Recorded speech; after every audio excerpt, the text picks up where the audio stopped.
16ই August মাননীয় মুখ্যমন্ত্রী মমতা বন্দ্যোপাধ্যায় খেলা দিবস হিসেবে চিহ্নিত করেছেন। এবছরও আপনাদের খেলা দিবস পালিত হলো, কি বলবেন? আমাদের মুখ্যমন্ত্রী, এই দেশের সর্বশ্রেষ্ঠ মুখ্যমন্ত্রী মাননীয় মমতা বন্দ্যোপাধ্যায়ের অনুপ্রেরণায় সব স্তরের মানুষের জন্যে তিনি খেলা দিবস, যেরকম প্রত্যেক বছর আমরা 16ই আগস্ট খেলা দিবস হিসাবে আমরা পালন করে আসছি এবং খেলার মাধ্যমে সেটা পালিত হয়।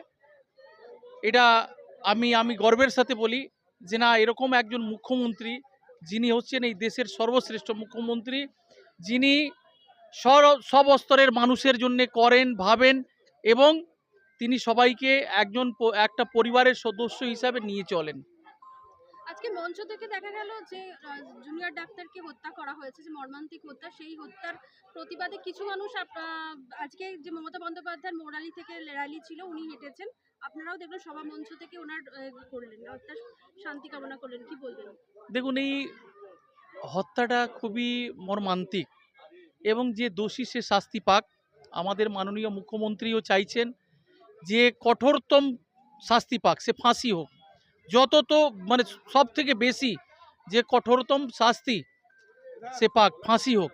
তার সিবিআই যে তদন্তের ভার নিয়েছে, সিবিআই তাড়াতাড়ি সেই তদন্ত শেষ করে তার সাজা ঘোষণা করা হোক। আমরা সেটাই বলছি যে আপনারা দেখুন, সব থেকে বড় ব্যাপার আপনাকে একটা কথা বলছি। দেখুন, সব থেকে বড় ব্যাপার যেটা হচ্ছে যে কে কি বলছে বলতে দিন, ওইসব আমরা ওর মধ্যে যাব না। কারণটা হচ্ছে যে দেখুন, কেউ কোনো তারা ইস্যু না পেয়ে এইসব ইস্যু তৈরি করে। আমরা তো রাজনীতি করি না। দেখুন, একজন চিকিৎসক মারা গেছেন, সেটা নিয়ে রাজনীতি না করাই ভালো। তার যারা দোষী, যারা এর জন্য দায়ী, তার সিবিআই তদন্ত করে যারা দোষী তারা কঠোরতম শাস্তি পাক। তার জন্য রাজ্য সরকার এবং আমরা সবাই চাইছি খুব দ্রুত তার শাস্তি হোক। এই জন্য কি আপনারা কি কোনো প্রতিবাদ করছেন? আমরা প্রতিবাদ করব, আপনি জানতে পারেন, আমরা শীঘ্রই আমরা প্রতিবাদ করব আমরা, এবং আমরা গ্রুপের মাধ্যমে আমরা জানিয়ে দেব। আমরা খুব শীঘ্রই এর প্রতিবাদ। সন্দীপ ঘোষকে তো অ্যারেস্ট করা হয়েছে, যিনি অ্যাসিস্ট্যান্ট। সেটার ব্যাপারে ওটা এর ব্যাপার আছে, ওটার